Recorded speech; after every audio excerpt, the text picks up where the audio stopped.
Adplist started a revolution to make mentorship accessible to all, and we all have experienced the kind of impact they have been able to make in last few years by providing the opportunities to connect with top mentors and practitioners from all over the world. And you can be anywhere in the world and you can access them. In this video, I'm talking to Felix Lee, the founder of Adplist, and we talk about how he went from a bare minimum Excel sheet to raising $1.3 million to support this mentorship for all mission. We also talk about what are the right ways of reaching out to a mentor, how to get the most amount of value from a mentor-mentee relationship, and a whole lot more. This video is powered by How to Figma course, the most comprehensive guide to learning Figma and creating beautiful apps and website. But more on the course later. Tell us more about how you started with the idea of Adplist, and when did you realize this is turning into a mass revolution? Yeah, for sure. Thank you so much, Rohan. Whenever people talk about ADPs, I always feel extremely humbled and grateful. And, we started this in 2020 and it was the middle of the pandemic. And I remember back then, right off army, I had my first job and, it was in 2020 May. And my thought was just to help people, during the pandemic who were losing their jobs, who were looking for help, support. And for me, I'm a designer and I just focus a lot on solving problems. And, I couldn't code like very complex website. And so what I did was to create a very simple Google spreadsheet that was accessible by anyone.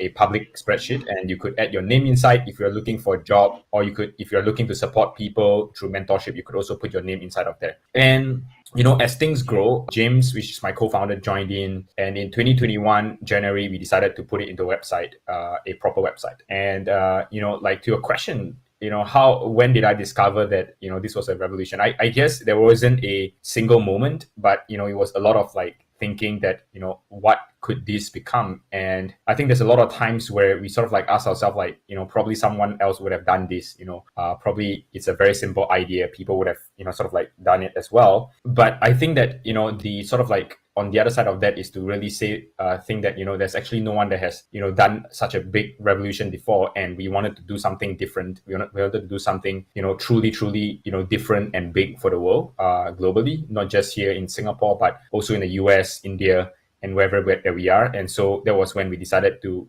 take it full time, from a very simple spreadsheet to something that is bigger than what it is. Yeah. This is something that I realized, we designers talk about a lot, being a problem solver. And I remember there were 3 tabs in that sheet. If you are looking for a job, if you're hiring, and if you just want to provide mentorship, right? So I think at that point of time, slowly you guys built a platform, and we talk about doing MVPs, and I think that sheet was the MVP. But let's jump slightly more into it. So in the experience of moving from that, what are the parts that you have enjoyed the most, and what are a few key learnings that you have had along the way? I think at ADP, starting something is not easy. Obviously, I think everyone sort of knows that, but it's a little bit harder than anyone would expect. I think it definitely hasn't been a straight line. I think people would say that, hey, how did ADPs grow so fast just within 1 year, around the world? And the truth is that there's so much things that goes on, behind the scenes that I think it's just not seen by the public. And, it always sort of humbles me as a leader. There's so much that you can learn. Now, one of the things that I've learned, through the past year, really is that a lot of the problems that I've went through, the challenges, and then the lessons that I've learned has always revolved around people, whether be it people management, expectations management, it has always been around, people in general. I think, some founders or some people might say, hey, so what about the product? What about the growth stuff? What about the marketing stuff and things like that? But I think all this, there's a fundamental truth to that is your team, your partners, the people that you work with. Those are the most important things. And I think that, I can tell you, to be honest, 99% of my problem every single day and week comes from people. It doesn't matter the product, it doesn't matter whatever. Every single thing dives down to the problem. Are you hiring the right people? How are you setting the right expectations? How are you managing those expectations, right? As long as you are really good with all these things, with people, with whatever that is in between, things naturally flow, right? But unfortunately, no one is perfect. No one can handle that perfectly. There are so many people that we work with on a day-to-day basis, whether it be internal employees or partners. And one of the things that I've really learned is that I think, as leader, we walk into a room, I always like to assume that, everyone else has something going on in their life. I would like to assume for the worst most of the time. Obviously, if someone is happy, that's great. But most of the time, I want to walk into the room, assume that, someone is going through something at that point of that life. And I want to make sure that when I speak and when I'm there, I'm present with respect, with humility, with gratitude, and to really go into the room and really understand where this person is coming from. Quite frankly, not a lot of people are good storytellers, so they can't tell you their stories. They can't communicate that to you. But I think as a leader, you need to walk into the room with humility, with gratitude, to listen, but most importantly, to also ensure that, work gets done, expectations get set as well. So for me, that's the big thing that I've learned, as a leader, is that a lot of problems would come to play from a perspective of the people rather than the things that are more quantifiable. Well, that's like, I think you summarized the pain and the joy both very, like, crisply. And I'll just mention that, when you're working with people, when you are building something, you have to eventually work with people, and you can't do all on your own. And, like, caring for them, that, is everything all right with them, but still getting the work done, still setting that expectation, it's super important. Like, you have to, like, the work can't be lagging behind, but you have to still care. And I genuinely think that that sums it all. Thank you, Felix. And let's get a little bit into the mentorship and the whole thing that you're trying to solve. So let's start with something very simple, but I think most people just feel that it's a networking thing.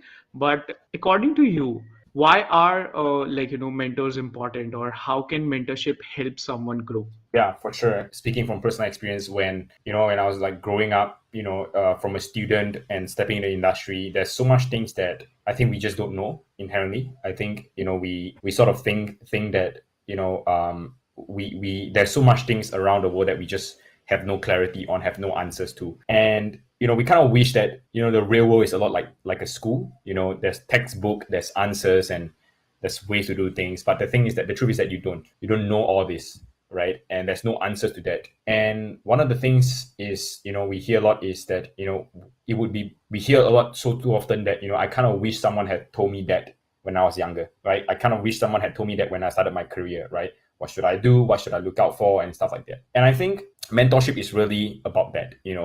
It's not really just about being or starting in a career, but it's really simply about, how can we sort of like avoid the mistakes, or rather like learn from the mistakes of others, right? And then, grow from there.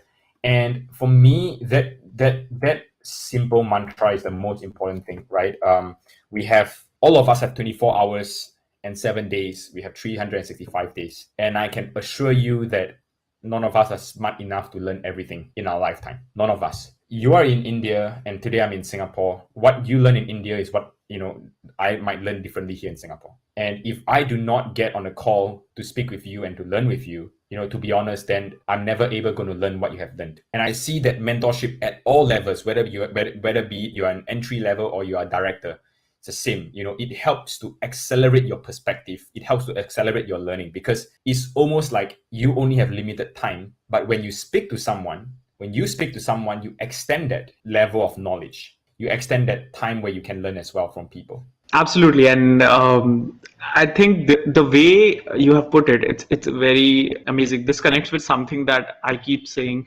Like, people ask me, like, why do you buy, like, tens and 20s and 30s of book every week?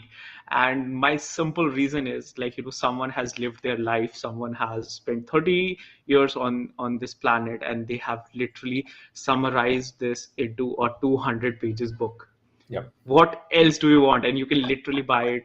Like, it's books are like, I feel it's so much knowledge, like, journey of a lifetime, and converted into a very small nugget. And I rightly think the same about the mentor. You can actually struggle 10 years to learn the same lesson, and which you can get on a call 30 minutes on Adplist. And so, guys, if you haven't already, do check out adplist.org. these guys have done some amazing work. But like, more so, let's talk a little bit about, according to you, Felix, do you think it's like, it's good to have a single go-to mentor or multiple mentors, based on concerns? Yeah, I think this is a great question, and I think I want to obviously address that as well. I think one of the key things about one-time mentorship and the long-term mentorship is really dependent, and I'll tell you what that means, right?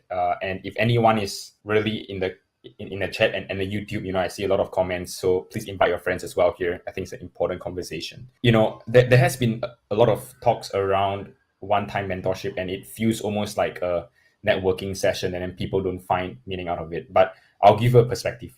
If today I walk in a meeting expecting that this person is going to be a long term, but the question is this, right? What if I just don't feel it with that mentor or that mentee, right? What if I just don't connect with them? I think it's impossible to go into a long-term relationship without first a one-off meeting, right? Because if you do not have that one-off meeting, you will never know if you are able to really connect with this person. And I think a long-term relationship is mutual, right? Both person has to agree. It's not just the mentor, or it's not just the member or the mentee. Both person have to say, yes, I want to continue to see your progress. I want to continue to update you on my progress. And I think it's important for us to understand that without the one-off, the long term can never happen, right? Today you go on ADP list, you might meet 10 mentors. Let's just say 10 different mentors. And perhaps 8 of them are like a good one-time session. And you want to continue only with 2 of them. That's fine, right? And so for me, it's always that to have a long term, there is always a sort of like a short term involved at the start, and then you progress from there. But I always also encourage people to have a couple of long-term mentors where you go to for different issues. Now, at the same time, there is a benefit to having some one-off coffee chat, right? Just one time, which is, hey, look, if I just need to clarify some things in design research, I do not need someone in design research for the long term because that's not my expertise. I can go to a design research mentor. I can have my questions prepared just for one session, and that's it, right? I let the mentor know, hey, this is a question, this is where I am at. Well, I'll be happy to, update you, but this is more of a one-off session, right? And I think that mutual understanding is important because sometimes you just have a clarification for a certain point in your career and doesn't require you to be long-term. And I think both are fine as well. It really depends on what is your goal and then what you're learning as well. So yeah, that's my perspective on the one-time versus long-term. I also have the very same feeling that if you, so like, I'll say that, decide first what is your goal, right? And for like, you to have multiple those sessions or to have a long-term relationship with someone or a mentor, right? You have to see him for the first time and then decide, do you want to see them for the second time? You can't go in like, I want mentorship. They might be great at what they do and at the same time not a very good mentor. And that is something you have to evaluate over time and see like, if that works out. And as like, Felix mentioned, you have to see like, the problem that you're facing is more of a one-time thing or a long-term goal-based thing. And if it's a one-time, just like go straight in, be nice to them, not like, just stepped in and start asking them questions, be nice to them, but ask them your specific questions, say thank you, and that's the way to go out it. But like, we talked about having that first connect with the mentor and then taking a call over the long term that if you want to stay connected with them or not. So how can someone build a relationship of trust with their mentor and make it a more fruitful relationship in the first place? I think this is, which is actually a very simple question, but I think it's very, very powerful. I would sum it up in 2 different ways to do that, actually. The first one is really about, being prepared, preparing your questions ahead of time, preparing your goals ahead of time. I think that is one of the key things to, have a really good mentor relationship or a mentee relationship is that, you prepare your questions, what you want to do in that session way before time. So by preparation is the first step, right, to a great relationship, to a great mentorship relationship. Now, the second thing is being consistent with your updates and stuff like that. I think a lot of people think that, they just go for one-off and whatever, or they just come and go as and when they like. but being prepared is the first part to a great relationship. The second one is really about, keeping the updates consistent. You don't want to go into a meeting and meet a lot of people, but you don't share any updates of your progress, right? You want to consistently update your mentors, the people that you have met, whether be it as a mentor or a mentee, you want to share updates, right, with your life, with what's going on in the career. And if you ask me what's the real secret, if all of you can write down on this video here today and tell your friends, tell publicly, tweet, whatever, write a LinkedIn post, it's just two things. Being prepared before the session happened and the follow-up, being consistent with the follow-up. These are the two biggest secrets that will really accelerate your learning and your relationships with literally anyone, in the world. These are the biggest two things that we have observed and I have personally used as well. So guys, put those two things in the chat. So being prepared and following up with the mentor. These are the two things. The person who is actually making sure these all things happen through the thousands of conversation. And I know him to be a person who, who mentors till date on the platform as well. Not just he has created the platform, he mentors people as well. And I think this is super powerful. Having that meeting is one thing, but making them invest in your journey by preparing, by following up with them, it actually makes a difference. So thank you so much, Felix. Thank you so much, man. I think that where we left last time, this conversation literally picks the same energy up. And thank you so much for giving us those tidbits, those actionable insights and the principles of how do we go about mentoring, how do students go about mentoring, how do mentors go about mentoring.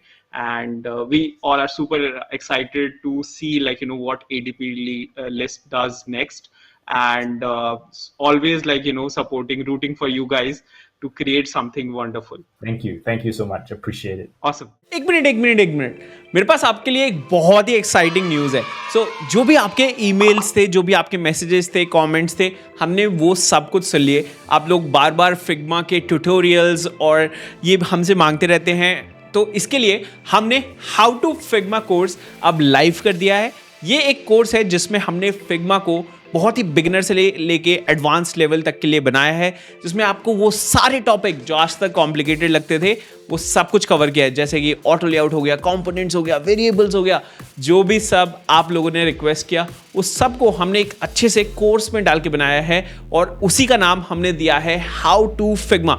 7 modules लंबा 5 घंटे का ये course आपके लिए बना है. अगर आप फिग्मा में स्ट्रगल करते हैं, अगर आपको डिज़ाइंस देख के अच्छा लगता है पर आप वो क्रिएट नहीं कर पाते क्योंकि आपका फिग्मा में हाथ थोड़ा सा ढीला है, तो इसीलिए हमने हाउ टू फिग्मा आपके लिए बनाया है. ज़रूर चेक कीजिए, लिंक जो है डिस्क्रिप्शन और पहले कमेंट में हमने डाल दिया है. Do check it out. I will see you inside the course.